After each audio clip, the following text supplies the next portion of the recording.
So হ্যাপিনন এমপিতে তোমাদের third semester compulsory Bangla মানে এইসি 3 পেপারটা সাজেশনস দিয়ে দেবো new syllabus Calcutta university.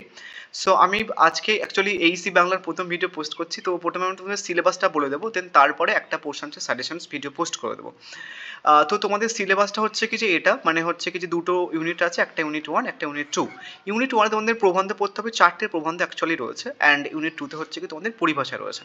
So এই পোর্শনসটা হচ্ছে কি যে কাইন্ড অফ ইজি, মানে একটুখানি সহজ, বাট এই পরিভাষাটা একটুখানি মানে কিছুটা কঠিন বলতে গেলে, এবং এখান থেকে কিন্তু বেশ কয়েকটা মার্কস আসবে, মানে 5 থেকে 7 মার্কস হয়তো পরিভাষা থেকে দিতে পারে। ঠিক আছে, এর আগে ওল্ড সিলেবাস থেকে পরিভাষা থেকে কিন্তু অনেকগুলো প্রশ্ন অ্যাকচুয়ালি আসতো। সো আমি তোমাদের সেটার জন্য পরিভাষাটা আগে কাভার করব, দেন তারপরে এই সমস্ত পোর্শনসগুলো থেকে সাজেশনস দিয়ে দেবো। তার একটা বেসিক রিজন আছে, মানে ইউটিউবে যে সমস্ত দাদাগুলো ভিডিও পোস্ট করে বা কিছু, মানে ওরা অ্যাকচুয়ালি হচ্ছে কি যে তোমাদের যে পরিভাষাগুলো তোমাদেরকে দেবে আলটিমেট নিজেরাই প্রোনাউন্স করতে পারবেন অ্যাকচুয়ালি, মানে এতটা কঠিন অ্যাকচুয়ালি ইংলিশ প্রোনাউন্সিয়েশনসগুলো আছে, দেন সেগুলো প্রোনাউন্সও করতে পারবেন। তো যারা প্রোনাউন্স করতে পারবে না, দেন সেখানটায় নর্মালি তারা কীভাবে সাজেশন দেবে বা কিছু। আর একটা জিনিস তোমাদের বলে দিই, তোমাদের কিন্তু পরিভাষা হোক বা এই বাকি উপরের ইউনিট 1, সেই ইউনিটের পোর্শনসগুলো থেকে তোমাদেরকে একটু ডিটেলে পড়তে হবে। আদারওয়াইজ কারোর পৈতৃক পিতারও ক্ষমতা নেই যে 15টা পোস্ট দেবে, দেন সেখান থেকে তোমাদের একটা কিছু কমন দেবে বা কিছু। এবার কিছু লোকের ক্যালকাটা ইউনিভার্সিটিতে বাবা আছে, আগে থেকে সিলেবাস জেনে ফেলে, ঠিক আছে, যেমন হিস্ট্রি মাইনরের সিলেবাস আগে থেকে জেনে ফেলেছিল, বা বিভিন্ন নামি দামি কলেজের মানে এইচওডিও জানতে পারেন হিস্ট্রি মাইনরের সিলেবাস, কোনো একটা ইউটিউবার আগে থেকে জেনে ফেলেছিল, ঠিক আছে নর্মালি। এবার ওই সমস্ত কানেকশান যদি বাবা না থাকে, মানে সেকেন্ড অ্যাকচুয়ালি যদি না থাকে, তাহলে কিন্তু পসিবল নয়। এবার তুমি বিশ্বাসও করতে পারো যে 15টা প্রশ্ন দেবে, একটা মক টেস্ট বানিয়ে দেবেন, সেখান থেকে 100% কনফার্ম, এটা কিন্তু পসিবল নয়। তোমাদের এখন থেকে বলে দিলাম যে নর্মালি ডিটেলে ভালো করে পড়ো, প্রত্যেকটা পোর্শনস কিন্তু ভালো করে পড়তে হবে। একটা কাজ তুমি ভালো করে করতে পারো প্রথম দিক থেকে, সেটা হচ্ছে কি যে প্রিভিয়াস ইয়ার, এই যে সিলেবাস তোমাদের যে সিলেবাসটা রয়েছে, দেন সেই সিলেবাসটা কিন্তু প্রিভিয়াস ইয়ারে ছিল। তো অ্যাকচুয়ালি আমার নোটসের মধ্যে, বা তুমি যে কোনো বাজার থেকে বই টই কিনতে পারো যদি থাকে, প্রিভিয়াস ইয়ারগুলো দেখে নেবে। সো নোটসের মধ্যে হচ্ছে কি 2018 থেকে 2000 মানে আই থিঙ্ক 20 কি 21 কি 22 অবধি হচ্ছে কি যে প্রিভিয়াস ইয়ার আছে। এইবার তোমাদের যেমন হচ্ছে কি 3টে শিফটে পরীক্ষা হতো, ওদেরও কিন্তু নর্মালি হচ্ছে কি 3টে মানে হচ্ছে কি মানে তোমার বুকলেট করা হতো এ বি সি এমন করে। তাহলে 2018 3টে প্রশ্ন, 2019-এর 3টে প্রশ্ন, এমন করে প্রিভিয়াস ইয়ারগুলো অ্যাভেলেবেল আছে। এবং হয়তো এই প্রপার এই সিলেবাস ছিল না, আরেকটা পোর্শন ছিল, তো এই সিলেবাস থেকে যে পোর্শন থেকে প্রশ্ন এসেছিল, আমি সেই নোটসের মধ্যে সমস্ত প্রিভিয়াস ইয়ারগুলো অ্যাড করে দিয়েছি। কেউ যদি মনে করো দাদা আমি প্রিভিয়াস ইয়ারের কোশ্চেন্সগুলো করে যাবো, সেটা কিন্তু পসিবল, তুমি কিন্তু ভালো একটা মার্কস পেয়ে যাবে প্রিভিয়াস ইয়ার, শুধু প্রিভিয়াস ইয়ারগুলো করে গেলে। এবার তুমি রিলে আরও পড়তে পারো আরও ভালো মার্কস পাওয়ার জন্য। ধরো 50-এ হচ্ছে কি যদি প্রিভিয়াস ইয়ার করে যাও, তাহলে মোটামুটি তুমি মানে 40+ পেয়ে যেতে পারো, যদি প্রিভিয়াস ইয়ারের কথা বলছি, বা 35 থেকে তুমি 40 ইজিলি পেয়ে যাবে, প্রিভিয়াস ইয়ারের কথা বলছি, ঠিক আছে। মানে আমি তোমাদের এবার সমস্ত প্রিভিয়াস ইয়ার, এবার এই যে পরিভাষাতে কিছুটা ডিফিকাল্ট, তো আমি কি করেছি অ্যালফাবেটস ওয়াইজ তোমাদের পরিভাষাগুলো অ্যাড করে দিয়েছি, মানে এ বি সি ডি থেকে জেড অবধি। তো এই পোর্শনটা যেমন 2018 থেকে 2022-এর প্রিভিয়াস ইয়ারগুলো পাবে, পরিভাষার কিন্তু না, পরিভাষার হচ্ছে কি 2005 থেকে 2021 কি 22 অবধি প্রিভিয়াস ইয়ারগুলো পাবে। আমি তোমাদের এক্ষুনি সাজেশনস যখন দেবো, তখন হচ্ছে কিছু বলে দেবো, অ্যান্ড কোশ্চেন্সের সাইড বাই সাইড লিখেও দিয়েছি যে কোন পরিভাষাতে বা কোন ওয়ার্ডসটা কোনভাবে এসছে। আর একটা জিনিস যেটা বলার, সেটা হচ্ছে কি তোমাদের কিন্তু কোন একটা ইংলিশ ওয়ার্ডের মানে বাংলা মানে কিন্তু ডিফারেন্ট হয়। সো তোমরা যখন পরিভাষাগুলো পড়বে, একটা ইংলিশ ওয়ার্ডের যেটা প্রিভিয়াস ইয়ারে এসছে বা ইম্পর্টেন্ট, সেগুলো তো ইম্পর্টেন্ট যেগুলো বেশিবার এসছে, তো একটা ওয়ার্ড মানে তার বাংলা মিনিং মানে কত রকমভাবে অ্যাকচুয়ালি আছে, দেন সেটা কিন্তু ভালো করে জেনে রাখবে। আমি যতটা পসিবল তোমাদের হচ্ছে কি যে প্রিভিয়াস ইয়ারগুলো সাইড বাই সাইড লিখে দিয়েছি, এবং কোনো একটা ইংলিশ ওয়ার্ডের মানে কত রকমভাবে হয়, একটা ওয়ার্ডের মানে কত রকমভাবে বাংলাতে দেওয়া যায়, সেটা কিন্তু লিখে দিয়েছে, ঠিক আছে।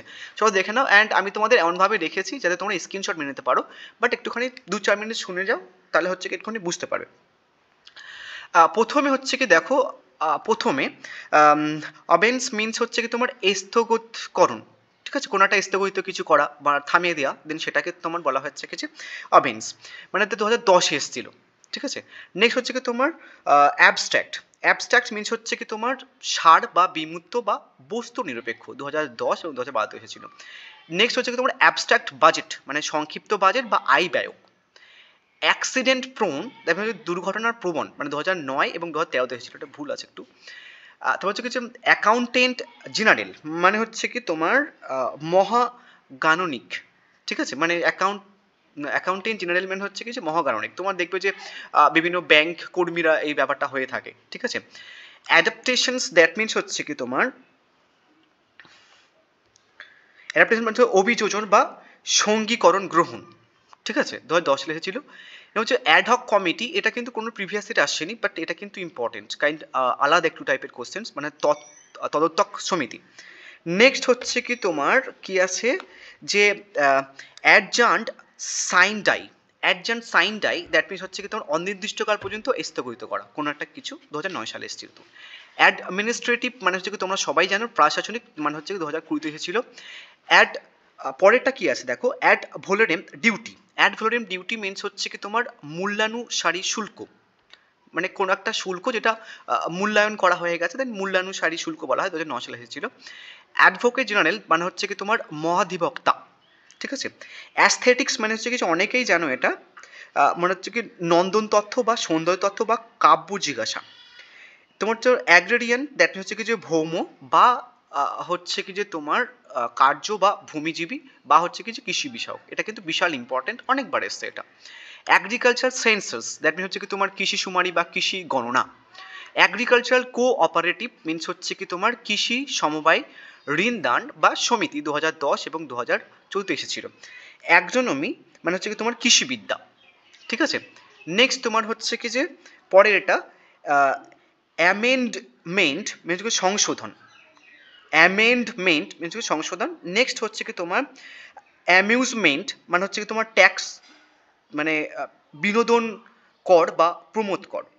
নেক্সট হচ্ছে কি তোমার অ্যানোমালাস, অ্যানোমালাস মিনস হচ্ছে কি যে তোমার কি আছে কোথায় অ্যানোমালাস, অ্যানোমালাস মিনস হচ্ছে কি তোমার ব্যতি বা অনিয়ত, 2013 এবং 2014 এসেছিল। অ্যান্টি কারাপশনস মিনস হচ্ছে কি তোমরা সবাই জানো যে মানে কি আছে অ্যান্টি কারাপশনস মিনস হচ্ছে কি যে তোমার দুর্নীতি নিরোধ। নেক্সট হচ্ছে কি তোমার অ্যাপয়েন্টিং অথরিটি মানে নিয়োগ কর্তৃপক্ষ। আরবিট্রেশনস মিনস হচ্ছে কি তোমার, আরবিট্রেশনস মিনস হচ্ছে কি তোমার সালিসি বা মধ্যস্থতা, 2009 এবং 2013 হয়েছিল। তারপরে কি আছে যে আরবোরিকালচারিস্ট মিনস হচ্ছে কি তোমার বৃক্ষ পালনবিদ। নেক্সট হচ্ছে আর্কাইভস, আর্কাইভস মিনস হচ্ছে কি যে তোমার কোথায় আর্কাইভস, আর্কাইভস হচ্ছে লেখাগার বা মহাফেজখানা। নেক্সট হচ্ছে তোমার আর্ট কাউন্সিল মানে হচ্ছে কি যে চারুকলা পরিষদ, 2011 এসেছিল। নেক্সট আর্টিকেলস কিন্তু সবাই জানো অনুচ্ছেদ, 2012 এসেছিল। অ্যাটোনমি পরটা কি আছে যে অ্যাটমিক এনার্জি কমিটি মানে পারমাণবিক শক্তি নিয়োগ। নেক্সট হচ্ছে তোমার অ্যাটিসিজম, অ্যাটিসিজম মিনস হচ্ছে কি তোমার অ্যাথেনীয় শিল্পরীতি বা মার্জিত শৈলী। নেক্সট হচ্ছে অডিও ভিজুয়াল এইড মানে মানে শ্রাব্য দৃশ্য অবলম্বন, ঠিক আছে। তারপরে কি আছে যে অডিটর জেনারেল মানে হচ্ছে কি যে মহা নিরীক্ষক, ঠিক আছে। নেক্সট হচ্ছে কি তোমার অ্যাটোনোমাস মানে হচ্ছে কি তোমার শাসিত, 2011 এসেছিল। এবার আমরা বিএড পোর্শনসটা একটু করে দেখে নেব। বিএডটা কি আছে ব্যাকডোর পলিসি মানে হচ্ছে কি দুর্নীতি বা পশ্চাৎদার নীতি। নেক্সট হচ্ছে কি তোমার বেসিক ডেমোক্রেসি মানে বুনিয়াদী গণতন্ত্র। বেসিক পে মূল বেতন। বেলস লেটার মানে হচ্ছে কি তোমার রম্য রচনা। বেনিফিট অফ ডাউট মানে সন্দেহাবকাশ। বিডিং মানে হচ্ছে কি তোমার নিলাম ডাক। Block development officer, block development officer মানে হচ্ছে কি ব্লক উন্নয়ন অধিকারে। ব্লাড ট্রান্সফিউশন মানে হচ্ছে কি তোমার রক্ত পরিসঞ্চান। এটা কিন্তু প্রত্যেক কটার আমি হচ্ছে কি যে প্রিভিয়াস ইয়ারগুলো অ্যাড করে দিয়েছি, আমি তোমাদের আজকে বি অবধি দিলাম। নেক্সট ভিডিওতে আমি তোমাদের C D E F G অবধি হচ্ছে কি যে পোস্ট করে দেবো, ঠিক আছে, একটুখানি দেখে নাও বি অবধি। So thank you. ব্রডকাস্টিং কিন্তু বিশাল ইম্পর্টেন্ট, ঠিক আছে, ব্রডকাস্টিং কিন্তু অনেকবার এসেছে, ব্রডকাস্টিংটা একটু করে দেখে নিও অ্যান্ড বুঝো এই যে হ্যাঁ ব্রডকাস্টিং কিন্তু ভালো করে দেখে নিও অ্যান্ড ঠিক আছে। এই বি অবধি দিলাম, পরের ভিডিওতে আমি তোমাদের আরও পোর্শন